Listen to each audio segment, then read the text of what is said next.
Svakoga dana susrećemo se sa ljudima koji, eto, valjda po nekoj takvoj inerciji, provode vreme radeći stvari koje ih ne zanimaju, na mestima koje im ne odgovaraju, sa ljudima čije im društvo ne prija.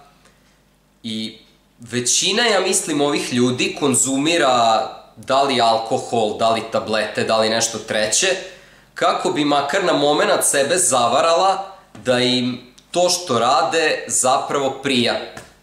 I da vi te ljude pitate zašto to rade sebi, mislim da većina njih ne bi znala šta da vam na to odgovori. Ali kao neko ko je nekada bio jedan od ovih ljudi, znam šta bih vam ja odgovorio. A to je da oni ne znaju šta će sa sobom. Vidite, uz Božju pomoć, uz Božju milost i uz malo zdravog razuma, razmislit ćete o ovim stvarima na vreme. U suprotnom, ova misao će vas svakako sustići, ali u poslednjim trenucima vašeg života. Kada bude prekasno da bilo šta promenite, osetit ćete kajanje. Ali ako niste učinili neki ozbiljan greh, to kajanje će više biti zbog stvari koje niste uradili, nego zbog onih koje jeste. I u tom momentu proklinjaćete svaki put kada ste sedeli sami ispred televizora, besomučno listajući kanale, kada ste proveli veče u jednoj te istoj kafani sa jednim te istim lažnim prijateljima koji su samo činili da se osjećate još usamljenije, sve ćete to proklinjati i sve ćete želeti da nikada niste učinili. Ali da me ne razumete pogrešno, nije cilj ovog izlaganja da ja sad vama savetujem da svo to vreme koje ste proveli u kafani sada provodite u crkvi. Ne, to uopšte nije poenta. Poenta je da je Bog svakoga od nas stvorio da bude poseban, svakoga da bude drugačiji od ostalih, svakoga da ide svojim putem. Idi i ne greši više, kaže Gospod. Idi svojim putem. Ali mnogi od nas imaju taj problem što ni sami ne znaju koji je to njihov put, ni sami nisu svesni šta je to što ih čini srećnim, šta je to što žele da rade, koji je smer kojim žele da idu.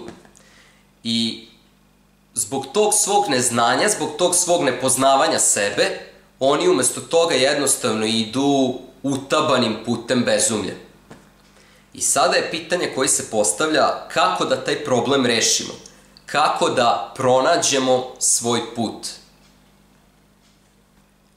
Ovo što ću sada reći, verovatno će zvučati prilično glupo ljudima koji nikada nisu imali ovakav problem, ali suština ovog problema je višak izbora.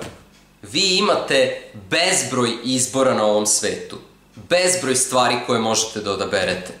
Na primer, kada se završi ovaj klip, vi možete da upalite TV i besomučno listate kanale satima, možete da se obujete, izađete napolje, prošetate, eventualno počnete da razgovarate sa nekim strancem, možete da se javite nekom svom starom prijatelju ili rođaku koga niste dugo videli, u krajnjoj liniji možete da prodate sve što imate i da krenete na put oko sveta. Izbori su beskonačni. Naravno, ovo poslednje očigledno nećete učiniti zato što bi to zahtevalo da se odreknete nekih stvari u svom životu koje vam znače, ali poenta je sledeća. Morate naći način da se odreknete stvari u svom životu koje vam ne znače, a da zadržite one koje vam znače. Metod eliminacije. Vidite, vi možda ne znate šta volite, ali znate šta ne volite. Zašto onda radite te stvari koje ne volite? Ako morate da se napijete da biste izašli u taj klub, zašto izlazite u taj klub? Ako morate da se napijete da biste sedeli sa tim ljudima, zašto sedite sa tim ljudima? Isecite iz svog života sve one stvari koje vam ništa ne znače, koje vas ne čine srećnim.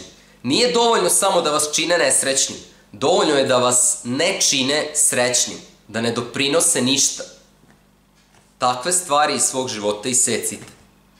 I primetit ćete da ako ne nađete nešto u svom životu što je vredno raditi, onda ćete imati gomilu slobodnog vremena da pronađete nešto novo čime ćete da se bavite. Pa onda ponavljate proces. Isečete iz svog života ono što vam je najmanje prijatno, ono što vam je najmanje korisno, ono što vam najmanje potrebno deluje. Pa ponovo.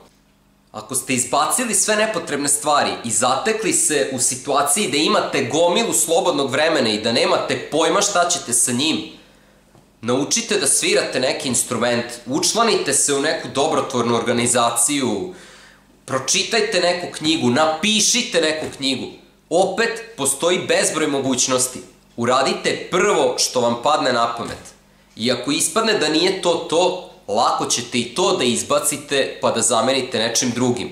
I tako u krug dok ne nađete svoj put. Ukratko, braćo i sestre, proces eliminacije. Izbacite iz svog života sve ono što vas na dugi rok čini nesrećnim.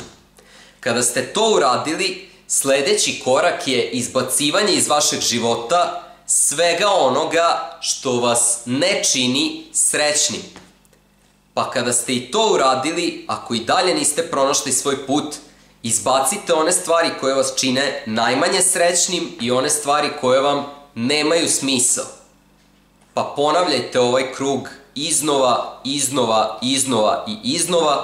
i u jednom momentu doći ćete do nekog puta koji će vam odgovarati. Do puta koji vašem životu donosi sklad i smisao.